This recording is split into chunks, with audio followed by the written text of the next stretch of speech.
Yes lads, and welcome back to another match preview, and this time it's Arsenal versus Leicester. Let's go straight into this. And of course, as per usual, let's discuss both teams' form going into this game, and let's start with Arsenal. And Arsenal have drawn 3 and won 2.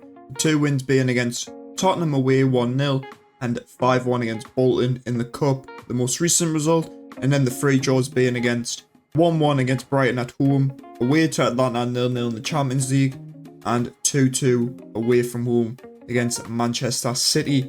And whereas Leicester have won 1, lost 1 and drawn 3, the one loss being against Villa at home 2-1, and the one win being against Tranmere Rovers 4-0 at home, and then the 3 draws being against Crystal Palace away 2-2, at home against Everton 1-1, and away to Walsall in the Cup 0-0. And with that being said, let's go straight into talking about the injury list for the game. Now, in terms of injuries, let's start off with Arsenal, and Arsenal have got injuries to the likes of Zinchenko. He's got a calf injury and he'll be out till mid-October. Ben White, he's picked up a knock, but I expect him to be fine for this game. David Raya, he's got a thigh injury and he says he'll be out till mid-October, but again, I still expect him to be fine, but who knows on that. If he's not available, then I expect Neto to start. But then Jurrien Timber, he's got muscle cramps, again, expecting him to be fine for this game. Kieran Tierney, he's got a thigh injury. Martin Odegaard, he's got an ankle injury. Mikel Moreno, he's got a shoulder injury. Calafiori, he's got muscle cramps, but again, I expect him to be fine. He did play the cup game against Bolton. And Tommy Yasu, he's got a knee injury and he'll be out for a few days. And whereas Leicester have got injuries to the likes of Jakub Stolaziak. Honestly, I've butchered that so wrong, but he's got an ankle injury. Vestergaard, he's got an ankle injury, and Daka, he has got an ankle injury as well. And with that being said, let's go straight into talking about my danger man for the game. Now, my danger man for this game is going to be, of course, Jamie Vardy. He's got 2 goals this season already in 5 games, and yeah, I can't believe he's still kicking about, to be honest. I don't even know how old he is. He's in his late 30s now, and yeah, he is definitely still the one to watch out for, and honestly, I can't be bothered when he scores because he's a right arsehole. But yeah, he is the danger man for this game. And let's move on to the predicted lineup. So here is the predicted 11 for the game against Leicester, and let's just go straight into it. David Raya, I expect him to come back. I mean, he didn't play in the cup in midweek, he wasn't really in the squad against Bolton, but I expect him to be fine. All I heard was that it was a cut on his knee, so yeah, I expect him to be fine. If not, then I expect Neto to be in goal. Then moving on to the back 4, Ben White, Saliba, Gabriel and Timber. Again, Ben White, I expect him to be back, even though he had some injury concerns, but I don't think it's a huge issue.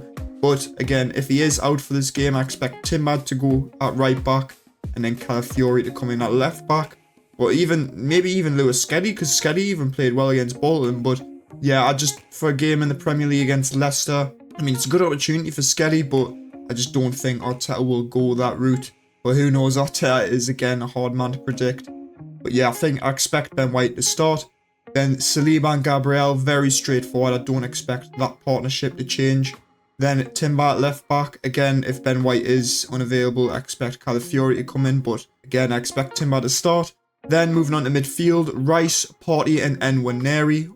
I expect Rice to still play. He got himself a goal against Bolton. And yeah, I mean, he's one of our key players. Partey as well, expect him to come back after he got arrested. I think Nwaneri, this is the game for him. With what we've got in terms of injuries at the moment, and I think this is such a good opportunity for Nwaneri, especially he did so well in the cup against Bolton. I know when people just say, oh, it's just Bolton, but you can only beat what's right in front of you. Yeah, I just think he deserves a start, as well as Sterling, who I'll move on to in a second. Saka, Havertz and Sterling. Again, I think Sterling deserves his chance. Again, I think he got 2 goals. I think 2 goals and assists, same as Nwaneri. Again, he was another player that did really well. He did, especially for the assist for Nwaneri's goal when he ran in behind. But again, Martinelli needs to be doing that a little bit more often. But I don't know, it's a tricky one in terms of Martinelli and Sterling. But personally, I would start Sterling. But I think we got feelings that he'll start with Martinelli. Then Havertz up top. Again, he got himself a goal when he came off the bench. Expect him to start. And as well as Saka. Saka came off around the 70th minute again. So he's going to be well rested for this game, and I expect him to start, and he pretty much starts every game for Arsenal.